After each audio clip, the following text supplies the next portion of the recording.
Mi esposa me engañó con su ex, así que la humillé delante de su familia y le entregué los papeles del divorcio. Nunca esperé que presenciaría algo así en mi propia vida. Estaba acostumbrado a huir de diferentes personas o tal vez en las redes sociales, pero pasar por algo así, en la realidad, puede destrozar tu mundo.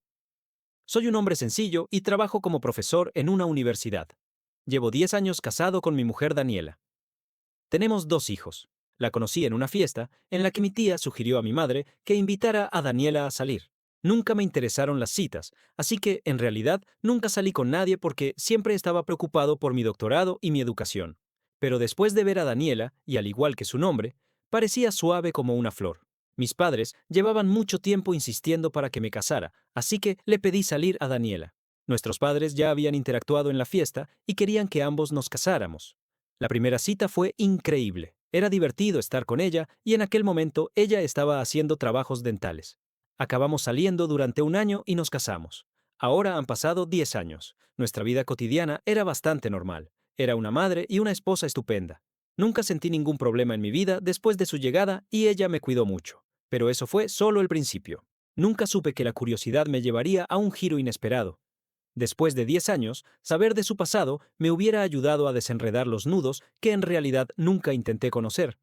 Las cosas iban como la seda y nunca en 10 años de matrimonio había dudado de ella, hasta que hace un mes, en un día cualquiera, las cosas se pusieron muy feas para los dos. Tal vez era yo quien estaba creando suposiciones en mi cabeza, o tal vez ella ocultaba algo, porque nunca antes había tenido ningún tipo de visión negativa de ella. Fue una noche en la que volvió de la clínica a una hora poco habitual. Intenté llamarla, pero no respondía a mis llamadas. Al principio pensé que tal vez tenía muchos pacientes hoy, así que llamé a la recepcionista de su clínica. Me dijo que Daniela no había ido a la clínica ese día, lo que me causó curiosidad y tensión. Estaba muy nervioso pensando en lo que podría haber pasado. No podía dormir. Era más de medianoche cuando entró. Parecía muy cansada. Iba a preguntarle por qué se había tomado el día libre, pero antes de que pudiera decir una palabra, pasó por mi lado y me dijo que hoy tenía muchos pacientes y que quería dormir. Después de oírla mentirme a la cara y sabiendo la verdad, me quedé sentado en el sofá ansioso pensando en cuál podría ser el motivo de su mentira, que era algo nuevo. La tapé con una manta y la miré a la cara. Dormía plácidamente y sin inmutarse. Quería evitar cualquier tipo de conversación por la mañana, así que me fui a trabajar temprano. No podía dormir porque no dejaba de pensar en ello. Tenía que preparar las preguntas para el próximo examen de mis alumnos, así que pensé que despertarla por la mañana sería una mala idea ya que nos provocaría estrés y discusiones a los dos. Volví del trabajo y vi su coche en el aparcamiento. Mientras acariciaba a mi perro en el porche, vi a Daniela por la ventana. Estaba mandando un mensaje a alguien, sonriendo y sonrojada. En cuanto entré, dejó inmediatamente el teléfono a un lado y se puso a ayudar a nuestro hijo mayor Tomás con los deberes. Siempre me abrazaba y me besaba, y esta vez su sonrisa se desvaneció tras mirarme. Me saludó con un áspero «Hola», que sonó poco interesante. Fue muy incómodo enfrentarme a algo tan inusual en un solo día. Más tarde por la noche, le pedí que me trajera una taza de café caliente. Tenía la taza de café en una mano y estaba enviando un mensaje de texto a alguien con la otra, sonriendo. La miré una vez y luego aparté la vista. Pero mi segunda mirada salvó a nuestro hijo pequeño Mateo de quemarse con el café en la cabeza mientras su madre estaba ocupada enviando mensajes de texto a Dios sabe quién. Le grité a Daniela por primera vez en nuestros 10 años de matrimonio por su descuido. No paraba de disculparse, así que le dije que quería hablar con ella de algunas cosas. Dejé que los niños jugaran un rato a los videojuegos para que pudiéramos tener una conversación en condiciones. En lugar de preguntarle dónde estuvo anoche, sabiendo que eso podría darle una pista, le pregunté dónde estaba su atención y con quién hablaba por teléfono. Me miró disculpándose y cuando iba a decir algo, su teléfono empezó a zumbar. Sucedió 3 veces, lo que me molestó mucho, y ella se disculpó. Me dijo que anteayer había quedado con un viejo amigo y que anoche habían decidido ponerse al día, así que por eso había llegado tarde. Todavía no me ha dicho que no estaba en su clínica. Es que ocultar información sí cuenta como engaño menor. Lo que me molesta es que ahora es casi medianoche y todavía veo que ella está despierta en línea y chateando en su teléfono. Esa misma noche, verla conversando con alguien a las 4 de la mañana no me pareció raro, pero la conversación que oí por casualidad me hizo darme cuenta de lo contrario. Me gustaría citarla para que la leáis todos. Nah, no era el matrimonio de mis sueños. Él es aburrido y anticuado, y yo estoy cansada del sexo de siempre. Dios, necesito algo especial en mi vida. Realmente era una persona anticuada y aburrida. Creía que era feliz conmigo. La llegada de un nuevo amigo lo cambió todo. ¿Quién es su nuevo amigo? Siempre dormía en mis brazos. A veces me compraba flores. Si me trataba tan bien, no puedo creer oír todo eso. Volví a mi lado de la cama. Oí sus pasos y la puerta se abrió. Ella volvió, se metió dentro de la manta, me abrazó la espalda como si nada y se quedó profundamente dormida. En cuanto a mí, mi instinto era más claro que el agua y en el fondo de mi cabeza sabía que ella se alejaba de mí. Sinceramente, después de esa noche sospeché de ella y empecé a seguirla. Todo fue cuesta abajo y fue peor de lo que esperaba. Si una persona es capaz de engañar con cosas menores, entonces eventualmente tiene algo grande bajo la manga. No podía dormir y la cabeza me latía con fuerza. Después de desayunar, le dije que podía dejarla en la clínica. Al principio no respondió y luego me dijo que iba a reunirse con la profesora de Tomás en la reunión de padres. Me hizo gracia. ¿Acaso ella no sabe que la reunión fue ayer y que yo ya asistí? Pero no perdí de vista las mentiras que me estaba contando, no dije ni una palabra y me fui a trabajar. De camino a la oficina, me llamaron de su clínica. La recepcionista me preguntó por qué Daniela no había acudido a la clínica en 3 o 4 días. Ni siquiera respondía bien a las llamadas ni a los mensajes de texto. Los pacientes habían cogido citas previas y cuando la doctora no aparecía, se sentían muy frustrados porque tenían sus citas en los días respectivos. Una cosa me llevaba a la otra y mis dudas se iban aclarando día a día. En lugar de ser una marioneta, decidí verlo con mis propios ojos. Inmediatamente terminé mi trabajo y dejé que mi becaria hiciera el resto.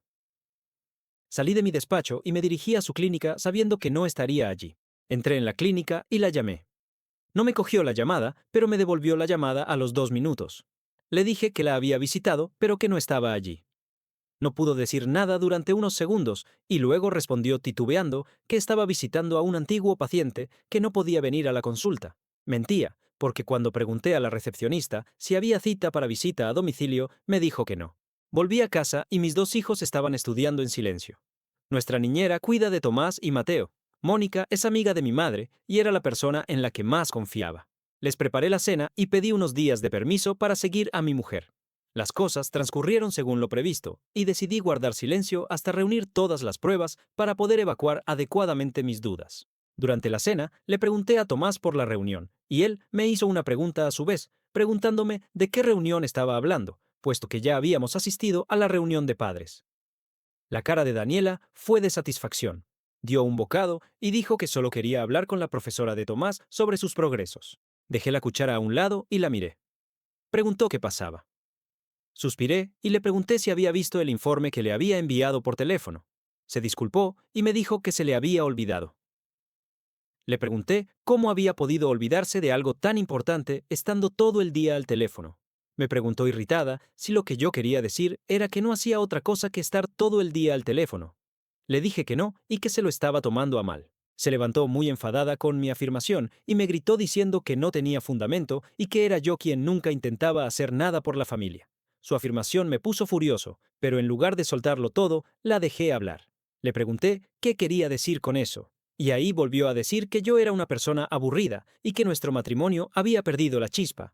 Me reí y le di las gracias por tomar la conversación al revés para utilizarla como escudo de sus pensamientos y sentimientos, y seguí comiendo mi comida. Ella se marchó de nuevo. Al mismo tiempo, ella estaba al teléfono riendo y hablando, pero yo no quería oír la conversación. Quería verla por mí mismo y reunir las pruebas. Nunca comprobé su teléfono y con ese comportamiento sabía que tenía una contraseña. Esperé hasta que por fin se durmió y cogí su teléfono. Tenía contraseña. Intenté muchas cosas, pero no se abría. Había algo en su personalidad olvidadiza que hacía que escribiera las contraseñas en su cuaderno. Saqué el cuaderno y allí estaba. El teléfono por fin se abrió y me temblaban las manos antes de abrir los mensajes de texto, pero tenía que hacerlo. Y ahí estaba la verdad. Me quedé sentado en el suelo, con el teléfono en la mano, desplazándose hacia abajo y viendo el sexting, los desnudos y los «te quiero» que le había enviado a un chico llamado Ricardo. Esa noche lloré. No recuerdo la última vez que lloré así. Me puse la mano en la boca para reprimir el llanto y respiré hondo, porque tenía poco tiempo y necesitaba pruebas. Inmediatamente hice capturas de pantalla de sus chats y las envié a mi teléfono. Antes de guardar el teléfono, tuve que borrar las capturas de pantalla de la galería. Y afortunadamente, en la galería había fotos de ellos. Envié esas fotos a mi teléfono y borré todas las pruebas que pudieran hacerles saber que había revisado su teléfono. Por la mañana me fui a trabajar como de costumbre, pero en realidad me fui a casa de mi amigo Rodrigo. Somos amigos desde la infancia y él lo sabía todo sobre mi vida. Le conté todo lo que había pasado y él tampoco se lo podía creer. No paraba de decir que si no le hubiera enseñado las pruebas, me habría dado una bofetada por una broma así. Al cabo de un rato, me dirigí hacia la dirección de Ricardo, que se mencionaba en uno de los mensajes, y aparqué el coche detrás de un árbol. No era mi coche, sino el de Rodrigo. Después de esperar, vi a Ricardo fuera de su casa con flores en la mano y Daniela salió de su coche y lo abrazó con fuerza. Rápidamente hice la foto y no pude mirarlos más que unos segundos. No dejaba de preguntarme que si yo no le gustaba, un poco de sinceridad habría sido mejor y lo habría arreglado todo. Pero ni ella quería perder a nuestra familia ni podía dejar de engañar. Por mucho que me rompiera el corazón, me destrozó el ego, porque en un mundo lleno de infieles estaba muy orgulloso de mí mismo y de ella por ser una pareja estable y leal. Se burlaba de mi naturaleza tranquila. Esto duró 3 o 4 días y reuní pruebas satisfactorias, porque era mi momento de echar aceite al fuego ardiente y arruinar como es debido al matrimonio ya arruinado. Ya se lo había contado todo a nuestra niñera, y ella se ofreció a avisarme cuando mi mujer volviera a abandonar el lugar. Nuestra niñera me llamó y me informó de que iba a visitar a sus familiares enfermos, por lo que hoy no estaría allí, y le di el permiso. Llamé a Daniela, le dije lo mismo, y le pedí que volviera a casa para poder irme, ya que Tomás y Mateo se quedarían solos. Ella aceptó inmediatamente. Yo estaba con Rodrigo, contándole y discutiendo qué debíamos hacer con este asunto. No tenía el valor de decirles estas cosas a nuestros padres. De repente, recibí una llamada de Daniela en la que sollozaba y decía que Mateo se había caído de la escalera y se había roto los brazos y que lo llevaba a urgencias. Se me heló la piel y la ansiedad se apoderó de mí y entré en pánico sin saber qué debía hacer ahora. No tenía el estado de ánimo adecuado para conducir el coche, así que se lo pedí a Rodrigo. Cuando llegamos al hospital, el médico nos dijo que no nos preocupáramos, que no era más que una herida leve y que se curaría en unas semanas. Suspiré aliviado y besé la frente de mi hijo mientras Daniela hablaba con mi madre por teléfono. Estaba sentado junto a Tomás y le pregunté por el incidente y cómo había sucedido. Me contó que Mateo estaba subiendo la escalera y que gritó y llamó «mamá» muchas veces, pero ella no le hizo caso porque estaba atendiendo la llamada, y entonces Mateo resbaló y se cayó. Al oír esto me enfadé mucho. Caminé hacia ella y tiré su teléfono al suelo. Todo el mundo nos miraba. Grité y le grité por ser tan irresponsable. Rodrigo intentaba calmarme, pero no podía. Mateo podría haberse hecho una herida grave. Dije muchas cosas y ella intentaba hacerse la víctima, diciendo que yo era un padre ausente. Después pude acercarme más a ella y le susurré al oído que al menos yo era mejor que ella y no me acostaba con nadie a sus espaldas. Parecía asustada como un gato asustado. Después de aquella discusión en el hospital, Rodrigo se llevó a nuestros hijos a su casa y yo volví a casa con Daniela. No dijimos nada en el camino de vuelta. Tenía remordimiento, solo fingía, porque la vi mandarle mensajes varias veces, y eso me enfureció aún más. Finalmente, cuando llegamos a casa, la confronté con las pruebas por los engaños. Me dijo que había salido con Ricardo en el instituto y que la relación había terminado un mes antes de casarnos. Nunca quiso casarse conmigo, pero no tuvo elección. Verás. El padre de Daniela también es dentista y tenía su propia clínica, a la que Daniela le echaba el ojo. Pero su padre le puso la condición de que tenía que casarse con alguien respetable para heredarla, a pesar de su hermano, que era 5 años más joven que ella y también estaba interesado en la odontología. Ricardo no tenía trabajo y era un novato, así que rompió con él y decidió casarse conmigo. Me dijo que se encontró con Ricardo hace un mes en su clínica cuando la visitó para hacerse una limpieza dental para una sesión de fotos, ya que trabaja como modelo para una empresa de diseño de moda. Yo tenía lágrimas en los ojos y ella ya estaba llorando y pidiéndome otra oportunidad para arreglar esto. Pero todo era una jugada. A estas alturas, ella sabía muy bien que Ricardo no se casaría con ella y no podía permitirse perder una familia estable. También afirmó que yo no era su tipo de persona y que la mitad del tiempo se sentía encerrada. En respuesta, le pregunté si me estaba culpando a mí por tener una personalidad diferente que la hacía ser infiel y no a sus propias acciones. Se levantó y empezó a gritarme que no era comprensivo y que por eso prefería a Ricardo antes que a mí. Caminé hacia ella, la agarré de las manos con rabia y le dije que terminara con las tonterías y la manipulación. Le dije, sé que el engaño era tu propia elección y que tú querías hacerlo, no por mí. Me enfadé mucho por sus afirmaciones e hice todo lo que pude. Me fui del lugar y le pedí a Rodrigo que dejara a Tomás y Mateo con sus abuelos, y me quedaré en su casa por un tiempo. No he hablado con él después de llegar a su casa. No quiero hablar con nadie. Quizá dar rienda suelta a mis emociones delante de desconocidos me ayudó a calmarme. En este momento no soy capaz de pensar con claridad. Además, Mateo ya está curado y yo estaba trabajando en mi último proyecto, que básicamente significa satisfacer mi ego. Así que pasé 3 días en casa de Rodrigo e hice mi trabajo de la universidad. Me negué a hablar de nada de esto con él y evité toda conversación relacionada con esto. Al cabo de un rato volví a casa y para mi sorpresa estaba decorada con flores y globos. Entonces, Daniela vino con flores y empezó a disculparse y a pedirme perdón. Me había estado mandando mensajes y llamando, y yo evitaba hablar con ella. No sentía nada por ella salvo puro odio, pero para vengarme acepté que me manipularan una vez más. Ahora sus actos de ser pretenciosa todo el tiempo eran claros para mí, y honestamente ella nunca se ocupó realmente de los niños. Lo hizo la niñera. Y como madre, es una responsabilidad y no un favor para tu propio hijo. Por eso los niños me querían más a mí y a la niñera que a su propia madre. Yo estaba ocupado preparando el cumpleaños de Mateo y otras cosas sacadas por Daniela, como terapia de pareja y otras cosas diferentes para reconstruir esta relación. Se esforzaba mucho para que pareciera auténtica mientras se reunía con Ricardo a mis espaldas una vez a la semana. Decidimos invitar a los miembros cercanos de la familia para su cumpleaños, lo que incluía a mis padres y hermanos, y lo mismo para ella. Antes de que ocurriera todo, los cumpleaños solían ser tan divertidos, pero ahora me da asco pensar que ella solo estaba fingiendo todo el tiempo. Después de la ceremonia del corte de la tarta, llegó el momento de revelar el mayor regalo. A su padre le pedí que Tomás y Mateo fueran a la otra habitación y abrieran sus regalos mientras todos se relajaban. Llamé a Daniela y le pregunté si iba a darle el regalo que había preparado a su padre. Su padre parecía contento, al igual que todos los demás. No paraba de asentir con la cabeza y decir que sí con señas. Tenía los ojos llorosos cuando le entregué el regalo a su padre. Lo abrió y vio las fotos, y todo se detuvo. Se levantó y le gritó por haber vuelto otra vez con ese hombre sin trabajo y por haber arruinado nuestro matrimonio. Otro regalo fue para Daniela. Los papeles del divorcio que ya llegaron hace 10 días. Su hermano y mi familia estaban en estado de shock cuando se lo conté todo a su padre. Su padre le pidió que firmara el documento, que abandonara el hospital mañana y que se buscara trabajo en otro sitio, pues no podía permitir que arruinara su nombre.